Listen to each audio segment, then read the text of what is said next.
Friends, आज के इस वीडियो में मैं आपको ये बताने जा रहा हूँ कि कैसे आप अपने Realme C63 Android mobile phone में अगर आपके मोबाइल से फ़ोन करते समय फ़ोन से आवाज़ नहीं आ रही है, तो इस प्रॉब्लम को आप सॉल्व कैसे कर सकते हैं। आज के इस वीडियो में मैं आपको डिटेल में जानकारी देने वाला हूँ, तो चलिए यहाँ पे वीडियो को हम स्टार्ट कर लेते हैं। देखिए दोस्तों, अगर आपके मोबाइल से फ़ोन करते समय फ़ोन से आवाज़ नहीं आती है ना, तो इसके सॉल्यूशन के लिए सबसे पहले फ़ोन को एक बार रीस्टार्ट करना है, ठीक है। अब देखिए, अगला काम ये करना है कि आपके फ़ोन में फाइल का ऐप है, इस फाइल के ऐप को ओपन करना है। इसमें आपको नीचे ऐप्स का ये ऑप्शन टैप करना है। अब यहाँ पे सबसे ऊपर आपको ये सिस्टम ऐप लिखा है ना, इसे टैप करना है। इस पेज में आप नीचे आएँगे तो आपको एंड्रॉइड सिस्टम इसे टैप करना है। इसके अंदर आपको नीचे की साइड स्टोरेज का ऑप्शन टैप करना है। अब यहाँ पर आपको क्लियर कैच का ये ऑप्शन टैप करना है, तो आपका कैच के साथ डेटा 0 हो जाता है, ठीक है। अब देखिए, अगला काम ये करना है कि आपके मोबाइल फ़ोन का जो स्पीकर होता है ना, स्पीकर को हल्के हाथों से साफ करना है। होता क्या है, स्पीकर में थोड़ी बहुत धूल-मट्टी जमा हो जाती है, जिसके कारण फ़ोन करते समय फ़ोन से आवाज़ नहीं आती है, ठीक है। अब देखिए, अगला काम ये करना है कि आपको जो है ना, अपने मोबाइल फ़ोन का जो इंटरनेट है उसे चालू करना है और मोबाइल फ़ोन का सेटिंग पेज आपको ओपन करना है। सेटिंग पेज में सबसे ऊपर सर्च बार पे टैप करना है। यहाँ पे सर्च बार में सिस्टम सिक्योरिटी आपको लिखना है।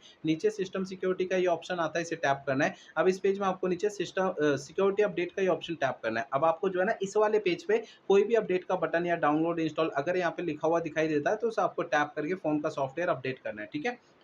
अब देखिए, अगला काम ये करना है, आपको जो है ना, अपने मोबाइल फ़ोन को ना रीसेट करना है। देखिए, मोबाइल फ़ोन को रीसेट आपको तब करना है जब मेरे बताए हुए पिछले प्रोसेस कोई भी काम नहीं करते हैं, तब आपको फ़ोन को रीसेट करना है, अदरवाइज़ नहीं करना है। फ़ोन को रीसेट करने के लिए फ़ोन का सेटिंग पेज ओपन करिए, सबसे ऊपर आपको सर्च बार पे टैप करना है। यहाँ पर आपको सबसे ऊपर सर्च बार में रीसेट आपको लिखना है। नीचे आपको ये ऑप्शन मिलता है इरेज़ ऑल डेटा, इसे टैप करना है। इसके अंदर आपको इरेज़ ऑल डेटा का ये ऑप्शन दोबारा टैप करेंगे, तो इससे आपका फ़ोन रीसेट हो जाएगा और आपकी प्रॉब्लम सॉल्व हो जाएगी। लेकिन फ़ोन को रीसेट करने से पहले 2 बातों का ध्यान रखना है। पहली बात ये ध्यान रखनी है, आपके मोबाइल फ़ोन का जो डेटा है ना, उसका बैकअप ले लीजिए अपने फ़ोन में।